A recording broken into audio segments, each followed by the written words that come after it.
మాకు degree final year దాకా కూడా క్యాలిక్యులేటర్ నాట్ అలౌడ్.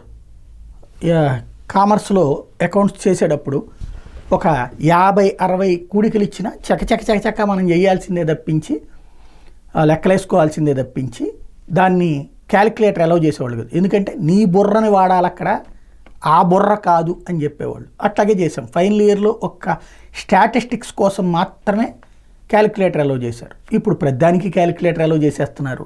అది ఒక ఎత్తు. అంటే మాన్యువల్ బుర్ర పోతుంది. ఇదివరకు మేము షాపుల్లో పనిచేసేటప్పుడు క్యాలిక్యులేటర్ మా దగ్గర ఉండేది కాదు, ఓనర్ దగ్గర మాత్రమే షాప్ దగ్గర ఉండేది, అదే క్యాలిక్యులేటర్ ఉండేది. మేము మామూలుగా అదంతా బిల్ వేస్తే ఆ తర్వాత క్రాస్ చెక్ చేయడానికి ఓనరు క్యాలిక్యులేటర్ వాడేవాళ్ళు.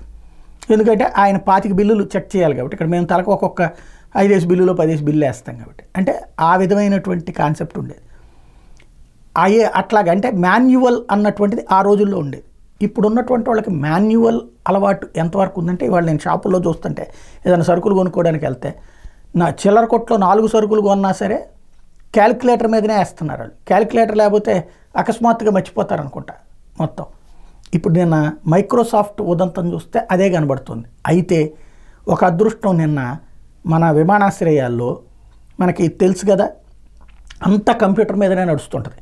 మనం వెళ్ళిన తర్వాత బోర్డింగ్ పాసు కంప్యూటరే, అట్లాగే స్టాంపింగ్ ఒకటే చేత్తో గుద్దుతారు, మిగతాదంతా టికెట్టు దాని మీద, అదే బోర్డింగ్ పాస్ దాని మీదనే ఉంటుంది.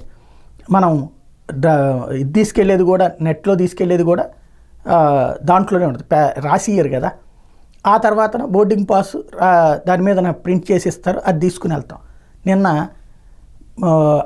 మొత్తం మీద అన్ని విమానాశ్రయాల్లో కూడా చేత్తో రాసి ఇవ్వడం, సో అండ్ సో సీటు మీది, సో అండ్ సో సీటు మీది అని చెప్పేసి ఓ షీట్ ఒక పక్కన పెట్టుకుని రెండో పక్కన ఇది పెట్టుకుని చేతులతో రాసి ఇచ్చినటువంటి సందర్భం.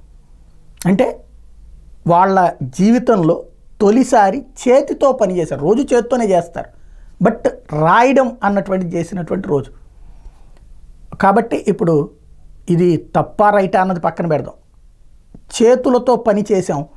భవిష్యత్తులో కూడా మిషన్ల మీద మనం పూర్తి ఆధారపడడం ఒకవైపున పెట్టుకోండి పనికి రెండో పక్కన చేతులతో మెదడుతో పనిని కనుక తగ్గిస్తే ప్రమాదం.